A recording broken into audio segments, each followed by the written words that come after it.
Welcome to the FinGlimpse podcast, where we analyze the world of business, finance, and the economy. We cover the latest market news, economic trends, and some interesting businesses. As a standard disclaimer, this podcast is for informational purposes only and should not be considered investment advice. Always do your own research. Now, let's get started. Okay, let's unpack this. Today, we're doing a deep dive into, a really major market, India. And we're looking at it through the lens of a recent report from Morgan Stanley. That's right. It's their India Equity Strategy Playbook, the one called Equities Appear Inexpensive, dated June 2, 2025. It's pretty packed with their data, indicators, their whole take on things. So our mission here really is to cut through all that detail in the report for you. We want to pull out the key insights, understand why they see opportunity now, look at the data, the risks. Yeah, the goal is for you to walk away with the really clear understanding of how this big institution sees Indian equities, without wading through the whole thing yourself. Exactly, a shortcut to getting informed. So let's jump into their big picture view. Okay. Morgan Stanley kicks off with a pretty clear thesis. Right. They see the current global uncertainty not as, a reason to run away, but actually as an opportunity, a chance to buy into India's long-term growth story. Right, but they do add a note of caution right up front. They say, look, the rewards could be there, but patience is going to be needed. That global uncertainty seems key to that need for patience. It's interesting how they framed the market action since last fall, September 2024. They say the market's actually absorbed a lot of negative news. Yeah, things like what they saw as really high valuations in small and mid caps, the SMIs, that led to a correction there. And there was a broader dip hinting at slower growth, right? Mhm. Plus U.S. tariff issues and the impact of that major terror attack and India's response. A lot to digest. But what's really fascinating, despite all that, is the resilience. I mean, the large cap indexes still only about 5% off their all-time highs. Which is pretty remarkable given that list. It is. And Morgan Stanley makes this point. They say the net price action hides how much stocks have derated relative to long bonds, gold, and India's share in global GDP. So basically, even if the index number hasn't crashed, stocks have gotten cheaper compared to other things, or compared to India's growing economic weight. Exactly. It's a relative valuation point. And they kind of wrap that section up saying the market seems to want to go up, not down. It's got this underlying strength. Okay, that resilience must point to something solid underneath. And the report really leans into that, talking about India's strong fundamentals. Yes, definitely. They list several things supporting that long-term view. First is improving macro stability. Okay, what does that mean in practice? Well, they point to things like better terms of trade, so the ratio of export prices to import prices looking better. Also, a declining primary deficit, which is good for fiscal health, and low inflation volatility. Prices aren't bouncing around like crazy. Right, macro stability, that's foundational. What about earnings? That's usually the main driver for stocks, isn't it? Absolutely, and the report's pretty optimistic there. They're forecasting mid to high teens earnings growth. Annually. Annually. For how long? Well, not just next year, but over the next 3 to 5 years. Wow, mid to high teens for 3 to 5 years. That's a strong call. What's driving that kind of sustained growth, according to them? They pinpoint three main engines, really. First, an emerging private capital expenditure cycle, private companies starting to invest more. Okay. Second, corporate balance sheets have, cleaned up and are now ready to take on more debt for growth releveraging. Makes sense. And third, a structural rise in discretionary consumption, people just spending more on non-essential goods and services over time. These three things feed that earnings outlook. There's something else quite unique about India, right? The domestic money. Oh, absolutely.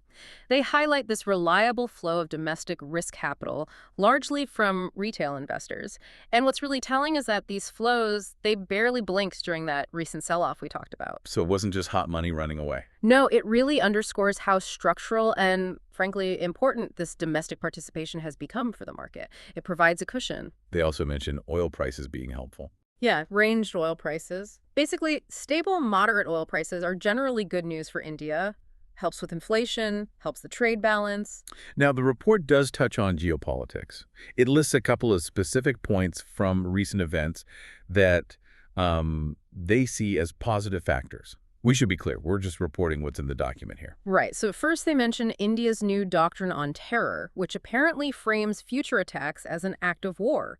The report suggests this could be a strong deterrent and allow for decisive action. Okay, that's one point from the report. What's the second? The second is what they term an upside surprise in military performance.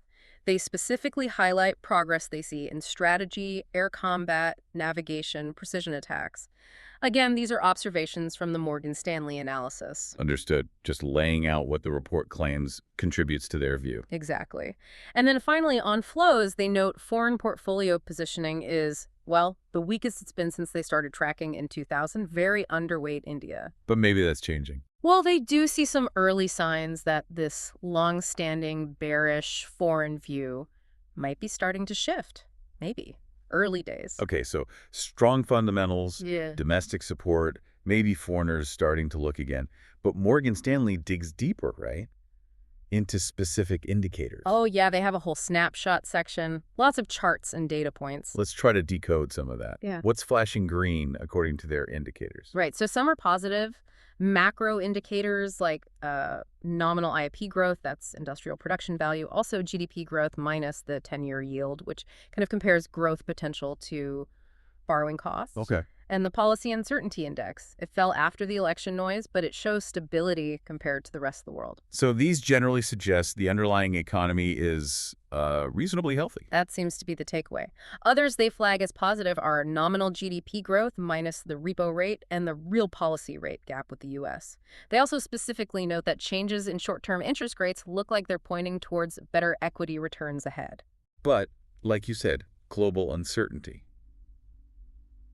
It can't all be positive signals, surely. No, definitely not. They flag a couple of negative signals, too. One is global liquidity. They measure this using the U.S. 10-year yield versus India's earnings yield. It's depressed right now. And what does that mean for stocks? Well, in their words, it's not helpful for the outlook on stocks. So, a headwind. Another one is market cap to M2. That's stock market value versus money supply. Which suggests... It's currently implying lower returns from here, maybe suggesting things aren't super cheap on that metric. Okay, so some green, some red. What about the middle ground? Any neutral indicators? Yeah, quite a few fall into this neutral bucket, suggesting maybe just modest returns or maybe just waiting for clearer signals. Like what? Things like domestic liquidity, they gauge that by the gap between how the index moves and how earnings change. Also, standard valuation stuff like price to book. Right. That market cap to M2 ratio, again, seems it's not screamingly expensive, but not cheap either, so maybe neutral overall. Their own leading return indicator points to modest returns. Aggregate institutional flows are neutral. And their proprietary sentiment indicator. What's that showing? It's recovered back to the neutral zone after share prices bounce back a bit. So sentiment isn't euphoric, but it's not panicked either. Okay, this collection of data points, it sounds like it brings us to a really crucial part of the report. There are conflicting signals happening at the same time. Exactly. And this is where interpretation really matters. It's kind of fascinating because their composite valuation indicator, just on its own, suggests potential for maybe around 30% returns in the next 12 months. 30%, that sounds really bullish. It does. But right alongside that, their leading return indicator, only suggesting modest returns. And like we just said, market cap to M2 implies lower returns. One measure says big upside, others say, meh, maybe a little upside, or be careful. Pretty much. And there's another conflict, too. Their own earnings growth leading indicator suggests only modest earnings growth ahead. But wait, didn't you say their main forecast was for mid to high teens growth over several years? I did. So that indicator seems to contradict their own multi-year forecast. And it also contradicts the growth that seems to be implied by current stock prices, which is actually lower than Morgan Stanley's own estimates. Huh. So navigating this requires figuring out which signals matter most or how they fit together. Exactly. It's not a simple all systems go or all systems stop picture. It requires judgment. Okay, that's really important context. So given these conflicting signals, let's turn to the potential, hurdles and accelerators.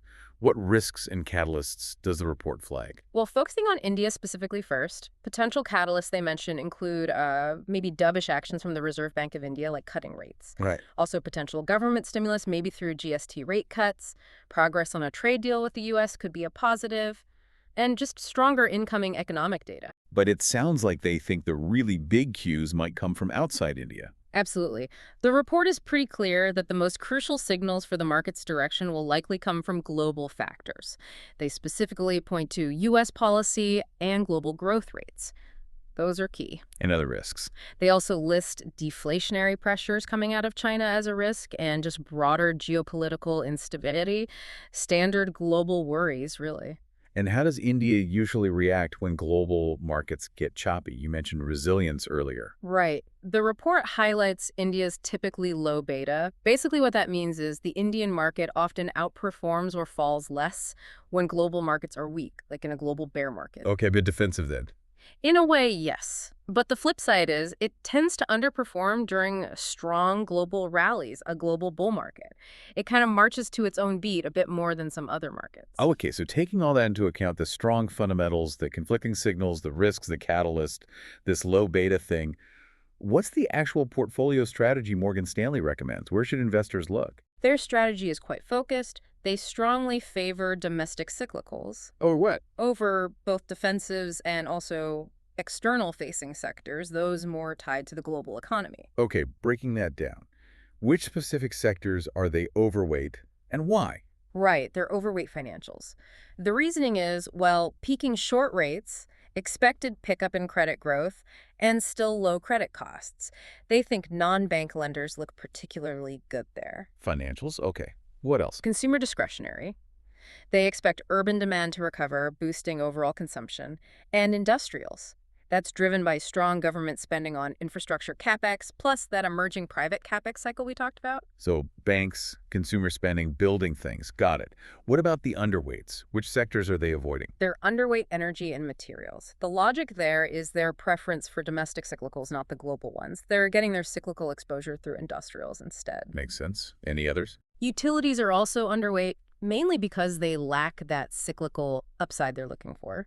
And healthcare is underweight, too, as part of avoiding defensive sectors generally. So it really sounds like a bet on the internal India growth story, not relying so much on the rest of the world. It absolutely is. And they add an interesting point. The strategy is capitalization agnostic. They're not just saying buy large caps. Meaning they think this is much more of a stock pickers market now, unlike, say, right after COVID when big macro calls might have driven everything. Now you need to be selective within those favored sectors. It's not just about buying the sector ETF. Right, bottom-up matters more. Okay, bringing it all together then. The report gives some concrete targets for the Sensex, looking at about a year to June 2026. What are those potential outcomes? So their base case, the one they think is most likely, giving it a 50% probability, sets a Sensex target of 89,000. And compared to when the report was written? Well, the price they noted was around 82,059 on May 30th, 2025. So 89,000 implies about 9% upside from that level, give or take. 9% upside in the base case. Okay.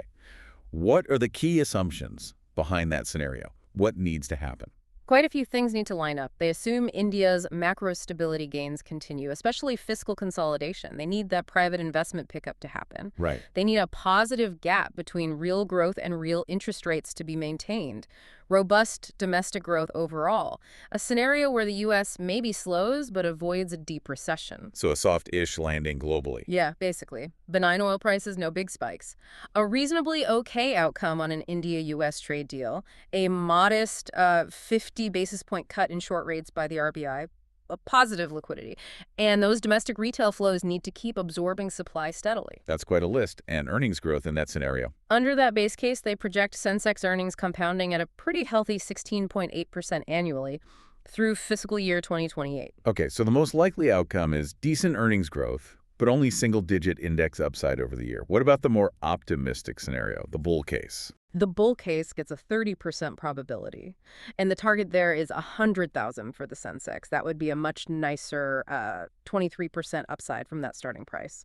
What extra good things need to happen for that? Well, this scenario layers on more positive assumptions, like oil prices staying persistently low, maybe below $65 a barrel. That could lead to more aggressive RBI rate cuts. Right. Maybe global trade wars get curtailed, some tariffs reversed, and maybe some upside surprises from government reforms in India, like GST cuts or progress on farm laws. And earnings in that rosy world. Even better, compounding at 19% annually over F2025-28 in their bull case model. All right, now the flip side, what about the downside risk? the bear case? The bear case gets a 20% probability. Hmm. The target is 70,000 for the Sensex, which would mean about 14% downside from that starting point. And what triggers that negative outcome? The assumptions here involve negative shocks, oil prices surging past $100 a barrel, which would likely force the RBI to hike rates, hitting growth, and a more significant global slowdown, specifically the U.S. tipping into a real recession.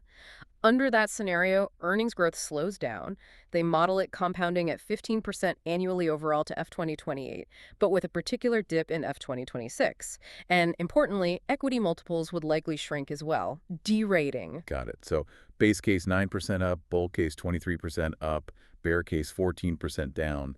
And if you weight those by the probabilities, Yeah, doing the math, the probability-weighted outcome works out to 88,500. which is very close to their base case target of 89,000. Exactly. It suggests they really do see that base case as the most likely path, even with those possibilities for better or worse outcomes on either side. Okay, so let's quickly summarize this deep dive into the Morgan Stanley report. We've seen how they make the case that Indian equities look, well, inexpensive right now. Yeah, a view really underpinned by what they see as strong domestic fundamentals and pretty good macro stability, especially relative to global uncertainty. We unpack those growth drivers. They highlight the CapEx cycle starting, consumer spending, balance sheets ready to grow again. And we looked at that mix of indicators, some positive, but others flashing caution or suggesting lower returns. It's definitely not a simple picture. Lots of conflicting signals. Right.